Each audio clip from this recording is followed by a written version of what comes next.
Well, hey, everybody, and welcome to LinkedIn Live. I'm Jake Milstein. Over there is Mike Hamilton, but you probably know that. Hey, Mike, Yep. every now and then we get on here and you pontificate about Pisces.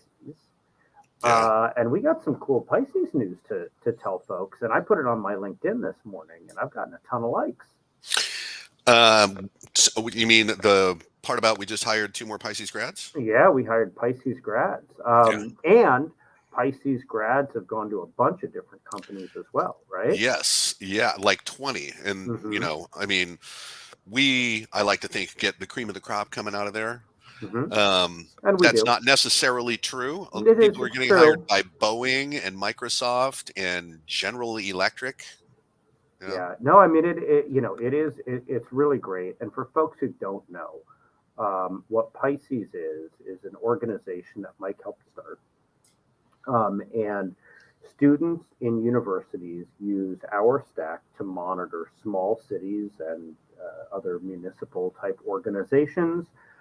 They get they get all this experience monitoring, becoming cyber analysts, and then they graduate with real world experience.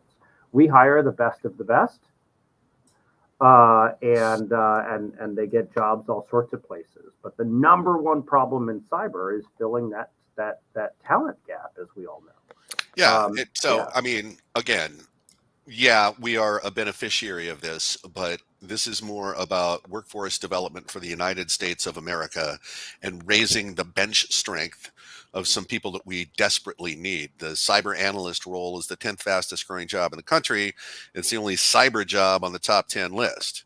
right. So we need more of those than anything else. And we're not doing a good job of punching these guys out with the university programs that teach the big fuzzball of cyber, right? We're teaching to a role. In The big fact, we're buzzball of cyber. Everybody that's what it remember that. is. Yeah. Well, we're going to come up with a 2-year program that's a lot more like trade school because that philosophy class probably did a lot for you at that university. It did. It's not needed to be an analyst. And so we want to make analysts, we want to make them quickly, and we want to make them at scale. But Mike, does the alert really exist? All right. So, speaking of that, talent development is one of the major points of the White House cyber strategy, which is something we've Yes. been talking about for a couple of weeks here. Now, besides the work we're doing, the White House has a lot of other things in the cyber strategy. And Mike, we've had a lot of folks reaching out to us about it. Yeah. Well, yes, there's continuing interest coming in. I think when the thing first came out, the PR people were all over us, and I think there was 8 or 10 publications that we were commenting in, and we've done 2 webinars, and I just wrote a blog yesterday. I don't know if you guys have polished that off, but It'll be there. I It'll think go with just it. a synopsis of what I think is going to work, what may work, and I think what we'll find out ain't going to work. So, if you're interested in how this strategy is going to land on you and what you need to be doing to prepare for going forward, security really being viewed as a competitive differentiator, Yep. give us a call because you're going to need papers to show. You're going to need to be doing real good third-party risk management. Yeah, hit us up. I mean, we've helped a lot of folks figure out, okay, with Hmm. this coming, what do I need to be looking at on my roadmap, and we're happy to help you with that. All right, lots of things to talk about this week. Outlook vulnerability that made me restart my computer. Yeah, yeah. I lost the PowerPoint presentation. Thanks a lot, Mike. Well, it's not my fault, man. If your computer has got the little orange dot down in the bottom right of your tray, that means you need a reboot after patching. And one of the things that we'll do is activate the patch that you just got for Outlook, which has a no interaction vulnerability, right? So this is weird. Someone can send you what looks like a previously accepted meeting where you are tentative on the meeting, and then the alarm will go off saying you're late for this meeting or it's time for this meeting, and just that grabbed the hashed credentials from you. So the patch has been distributed, but make sure that the reboots get done. And pro tip here, it's a really good idea to make sure that admin accounts are not connected to Outlook for No, obvious reasons, right? yeah, no interaction vulnerability. Sounds like a date I once went on, but that's a story today. Back those USC days. And also, I saw congressmen or Congress members of Congress had their health data stolen. Yeah, we talked a little bit about this last week, but Yeah. now, the people are starting to pontificate what's going to happen next. And so they're saying that there will be fraud and, potentially physical harm.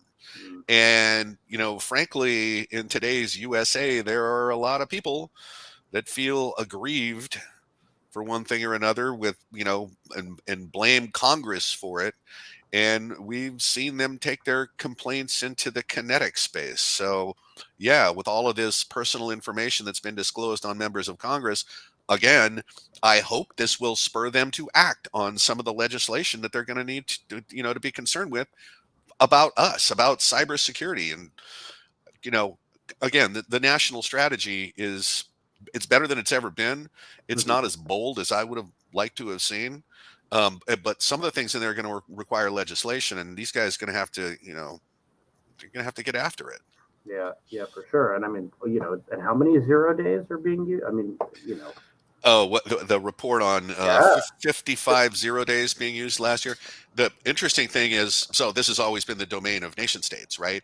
Now criminals more and more are using 0 days. Yeah. So, that means they're harder to detect. You need better and better analytics.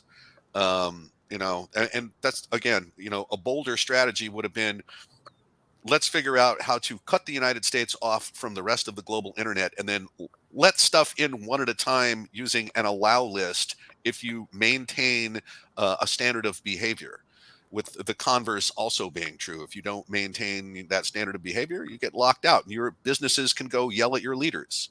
Yeah. you Yeah. know I had an hour conversation with a guy last night about potentially forming a pack to lobby Congress to do exactly what I just said. I think I know who you talked to. So there's another story I saw this week, and I don't, my question to you is, does this pass the sniff test? There are a lot of scary out there, but is this true? DNS data showing 1 in 10 organizations have malware on their networks. Yep. True. Yes, it's That pass the true. sniff test. It more um, uh, more technically, DNS is being used for organized crime command and control, and potentially, others than Sure. organized crime. But when you're using DNS to do messaging, because DNS is an allowed protocol, you go, it's DNS, no big deal. But if you were peeking into, DNS text records and things like that, and Mhm. finding, these chats going on, that's what they're talking about. And so 1 in 10 is actually not surprising. I think at any one time, 10% of companies in the United States, have some kind of security problem. Yeah. Yeah. Not surprising. Um, Fortinet and devices, yeah. Oh, yeah. I think, is part of what is driving a lot of this stuff, because the attacks against Fortinet devices just don't stop. China going after government, espionage. Mhm. We understand that obviously organized crime is doing this, but there's just this assault. I mean, every day there's a story about Fortinet. Ugh. And some of it is, directed at some of the sectors intentionally that are designed to make us very dissatisfied with life in the country, like the health sector. Hmm. Hmm. Speaking of the health sector, Yes. there's a lot going on there. There always is, but I mean, a lot to talk about. Yeah. So they just there's been a lot of articles this week on medical devices, medical technology, and Mhm. number one, there's guidance that just came out on how to manage legacy medical tech, right? Because there's always this, hey, the FDA won't authorize this upgrade, and they're slow, and so stuff is still using Windows 7 operating systems and things like that. So the federal government, as part of the national cyber strategy, is getting involved here, and they're going to regulate that risk in medical devices. So that what that means is these devices are going to have to be secure out of the box, but they're also going to have a plan, a published plan, to identify vulnerabilities going forward, create the patches, the updates for those, and get those implemented, get those updates implemented, so that the stuff stays secure over time. Mm-hmm. So that's going to take a while, and then it's going to take a while for the manufacturers to get on board with that and actually achieve those goals. But that's all good stuff. Mm-hmm. The bad stuff is, and this I think this is an important story. So the title of the story is "Hacker Tied to DC Health Link Breach Says Attack Born Out of Russian Patriotism." What does Oh, that mean? well, it means a cyber activist in Russia is actively hitting our health sector out of patriotism. So what that tells you is they're directly trying to hit one of our critical sectors. Is this a volunteer? Is this an activist? Or is this actually somebody who is more affiliated with the government? We don't know. And to pivot off of that and walk into the financial sector for a second, there's another article talking about how wartime hacktivism is spilling over into the financial services industry. So pretty much the same thing. And you and I have talked about this, and we have anticipated this when Anonymous went after Russia and the Ukrainian cyber army and all that, all these volunteers. We knew it was going to blow back, and it's starting to really blow back. Mm-hmm. Mm-hmm. And speaking of financial sector, credit ratings are now looking at cybersecurity. Yeah, makes all the sense in the world. The way that your company is evaluated has a lot of attributes that are looked at, and this has always needed to be one of them. So are you secure and resilient enough to do business so that there can be confidence in your business? Well, this is one of the things they're going to have to do.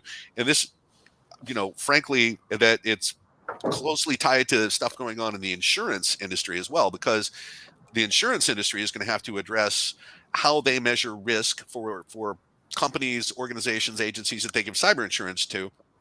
And what they're saying now is, and this was a study done, and here there are a couple of bullet points out of this. One of them is maintain constant awareness of the digital assets they insure. Well, how do you do that? Well, the next bullet is scan continuously for emerging risks. Well, how do you do that? Just like I got a gizmo in my car that tells the insurance company how far I drive, and that's how they price my premiums, insurance companies are going to have pretty much continuous monitoring of the companies and the agencies, the organizations they insure, so that they know at any one time what the risk really is. So both, credit ratings, yes, insurance, yes, we're all going the same way. Makes sense. I mean, although I certainly have lots of questions about insurance companies, what they do with the data, but that's a topic for another day. Yeah. Hey, we have more things to talk about, but there are two questions in the chat that I want to get to. Number one, why, Jake, are you wearing a suit? And the answer is because I'm going to a healthcare luncheon today, and I have learned over time that when you're together with people in healthcare, you always wear a suit because they always wear a suit. I went to an event where it said it's okay to wear shorts, and they wore a suit. It's just a thing about the healthcare industry. Yep. I don't care where you are in the country. Finance industry, put on that tie. Mm-hmm. Mm-hmm. Although in Seattle, not necessarily, but healthcare, yes. And then somebody says, you guys talking about the Linus Tech Tips channel breach. This is the, I don't know if you heard about this, is a very popular YouTube channel. 10 million subscribers, 12 million subscribers, something like that. Anyway, somebody, got access to it and replaced a bunch of videos or posted a bunch of videos with crypto scams. Yay. Yeah. I guess what I'd say is, it's a YouTube channel. I would be surprised if Linus Tech Tips didn't have 2FA on. And so, we have seen a lot of bad guys being able to defeat 2FA basically by trying over and over again until they trick somebody, right, Mike? That's one way to do it. I mean, we've seen up close and personal how hitting a link from a fake message coming in that says this is from Microsoft, and the link really goes to Microsoft, but it's being proxied by someone in the middle who then grabs your session token, presents that to Microsoft. Microsoft says, well, that's a valid session, but I've never seen your device before. So here's the second factor challenge routed back to the user. User says, okay, here it is. And all of a sudden, Perp has access to Office 365, Teams, SharePoint, and potentially any SSO applications that, that user was authorized to use. So, and it happened that quick. Mhm. So yeah, 2FA is being routinely defeated. So, and if they didn't have 2FA on, well, shame on them, because you can definitely have 2FA on for your YouTube channel. Yeah, well, one other thing about a YouTube channel, YouTube content is also being hijacked to use booby-trapped ads. And apparently Oh, this is sure. getting to be a worse and worse problem as well. Great. Love it. But if you're watching this on YouTube, this stream is not booby trapped. That's right. All right. To our knowledge. To our knowledge. That's right. Mike, back to government work here. One of the things I know you wanted to talk about was this civilian cyber reserve that's being proposed. We've talked about it before. Is it actually going to happen? Well, I think if we use, patterns from other countries that seem to work out. So, Finland does this. Ukraine, interestingly, right now is trying to pass legislation to legalize all of their volunteers into some kind of organization like this. So when I see this, a civilian cyber reserve is a really great idea.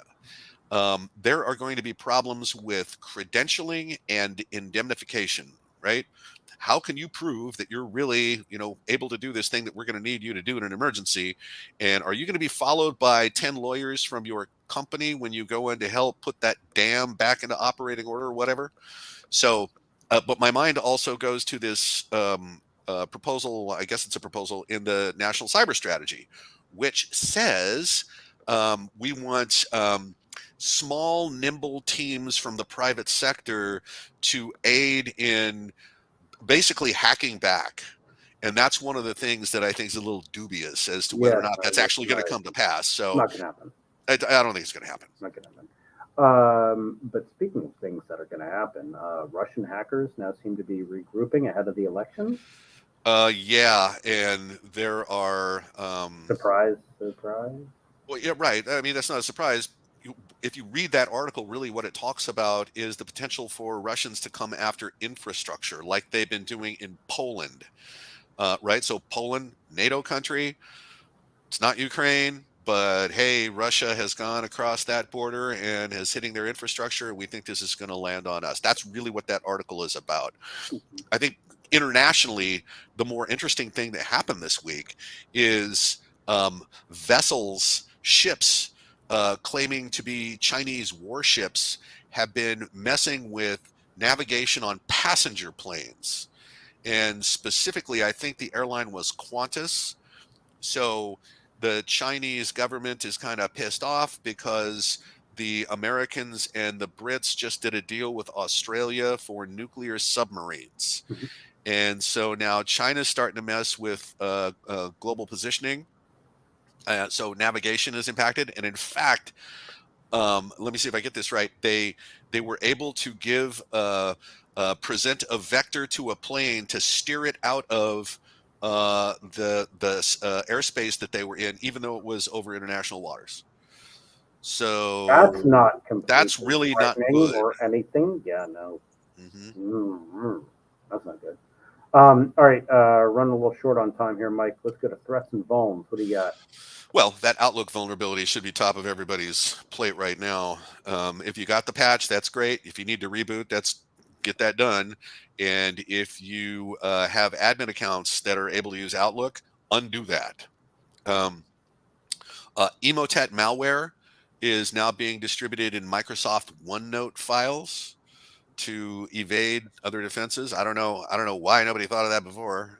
And in fact, I don't think this is a new thing, but apparently it's working. So don't hit that OneNote file. You get an email. Okay.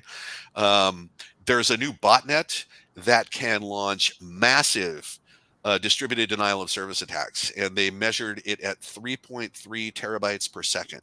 Sorry, terabits per second. Let's get that right.